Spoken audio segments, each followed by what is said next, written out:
आज की पंचतंत्र की कहानी है अनुभव का लाभ। रामनगर में गुणनाल नाम का एक व्यापारी रहता था। उसने व्यापार कर काफ़ी धन दौलत कमाई। उसके 4 बेटे थे, धीर सिंह, राम सिंह, विजय सिंह और विनय सिंह। बेटों की व्यापार में कोई रुचि नहीं थी। तीनों बड़े भाई तो कामचोर भी थे, कभी काम में पिता का हाथ नहीं बटाते थे।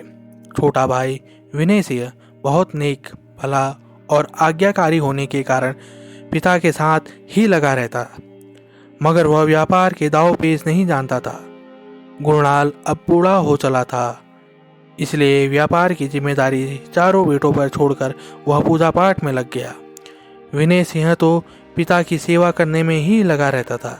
जैसे तैसे व्यापार तीनों बड़े भाइयों ने संभाल लिया, पर उनके आलसी होने के कारण व्यापार में अब पहले जैसी कमाई नहीं होती थी। घाटा होता तो वह एक दूसरे को दोषी ठहराते। घर में उनकी पत्नियां आपस में झगड़ती रहती थी। गुणनाल जानबूझकर सब बातों से अलग अलग रहता था। धीरे धीरे वह बीमार रहने लगा। तीनों बड़े बेटे उसका जरा भी ख्याल नहीं रखते थे। विनय सिंह ही पिता का ख्याल रखता था। एक बार गुणनाल काफ़ी बीमार हो गया। विनय सिंह दूसरे शहर में पिता के लिए दवाई लेने गया।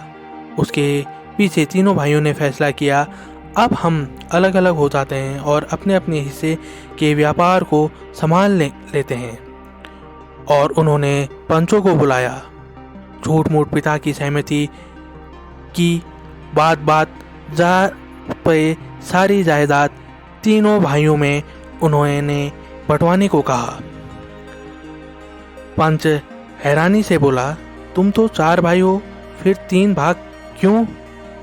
धीर सिंह बोला, विनय सिंह का व्यापार से कोई लेना देना नहीं है।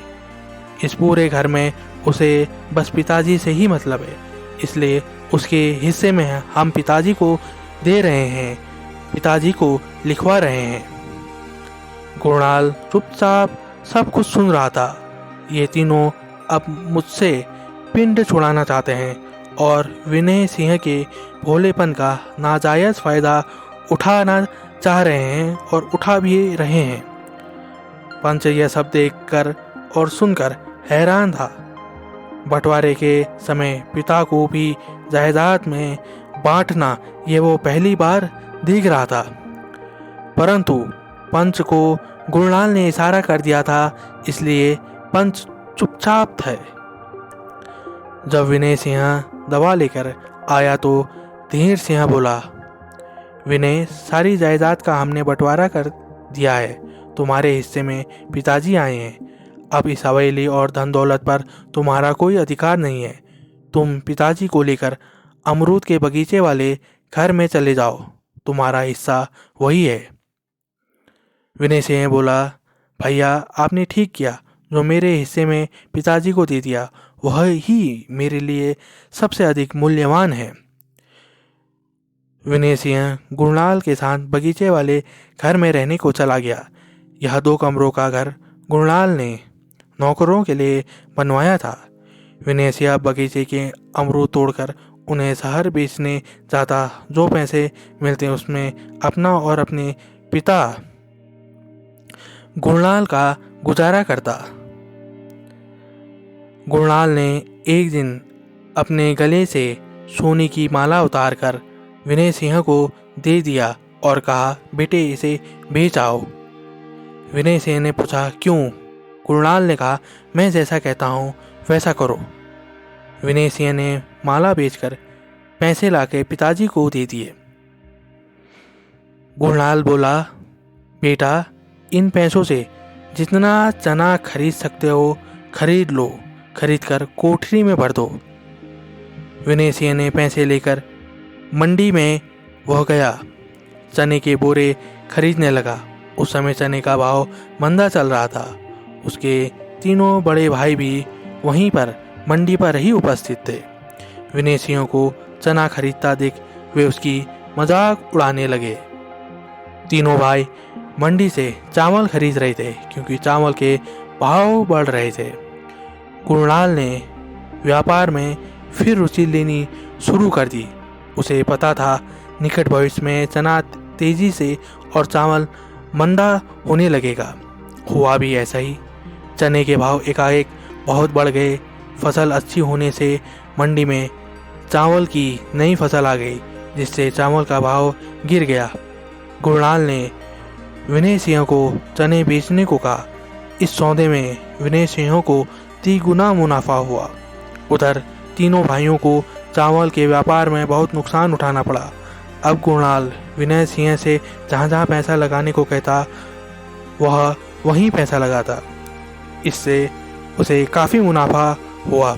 बाजार में गुरनाल की साख भी थी, इसलिए विनय सिंह का व्यापार बढ़ता चला गया। उसके पिता गुरनाल की व्यापारिक बुद्धि उसे रास्ता दिखा रही थी। तीनों भाई निकम्मे और आलसी तो थे ही, उन्होंने व्यापारिक बुद्धि की भी कमी थी। वे जहाँ पैसा लगाते वहीं घाटा खाते। 2-3 वर्षों में वे सारा व्यापार चौपट कर बैठे। इधर विनय सिंह के साथ पिता का अनुभव था तथा आशीर्वाद भी। अब उसे भी व्यापार के गुर और हुनर आ गए। साथ ही अपनी ईमानदारी के कारण वह सबको अच्छा भी लगने लगा। गुरनाल बिस्तर में लेटे लेटे उसे सलाह दिया करता। शीघ्र ही विनय सिंह की गिनती शहर के नामी व्यापारियों में होने लगी। व्यापार चौपट हो गया। तीनों भाइयों का व्यापार में अनुभव और दांव पेच धन दौलत से बढ़कर होती है, यह बात तीनों भाइयों को महसूस होने लगी।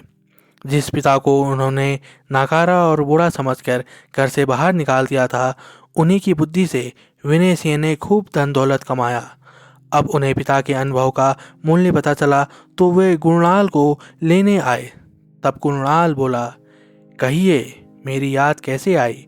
वह दिन भूल गए जब कहा था पिताजी आप बूढ़े हो चुके हैं, आपकी व्यापारिक बुद्धि का दिवाला निकल गया है, फिर अब क्यों मुझे लेने आए हो? तीनों बच्चे बोले, पिताजी हम मूर्ख थे, यह भूल गए कि माँ बाप कभी बूढ़े नहीं होते। हर काम में अनुभव बहुत ज़रूरी चीज़ होती है, आप हमें क्षमा कर दीजिए। मगर गुरनाल ने तीनों भाइयों को लौटा दिया। तीनों भाई हाथ मलते सोच रहे थे कि पिता का बंटवारा करके उन्होंने घाटे का सौदा किया है, मगर अब भला क्या हो सकता है। हमें अपने घर के बुजुर्गों का हमेशा ध्यान रखना चाहिए। भले ही वो बूढ़े हो गए हों, उनमें कार्य करने की क्षमता खत्म हो गई हो, पर वो हमेशा हमसे अनुभव में अधिक रहेंगे। विपत्ति के समय जब धन काम नहीं आता, उस समय किसी समझदार की दी हुई सलाह काम आती है। यह सलाह प्रायः परिवार के सदस्यों को अपने बड़े बुजुर्गों से प्राप्त होती है।